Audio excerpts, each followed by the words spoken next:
Shu skuterimizga nima bo'pti desanglar, filtrda mana shunaqa ahvolda yurishiga mana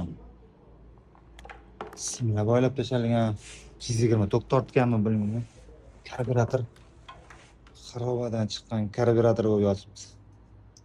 Ammo qarang, loy. Xolos. Yangi karburator qo'yaman dedilar, yangi filtr qo'yaman dedilar. Bunaqa universaldan qo'yib yubordik. Tak. Bunaqa yangi karburator.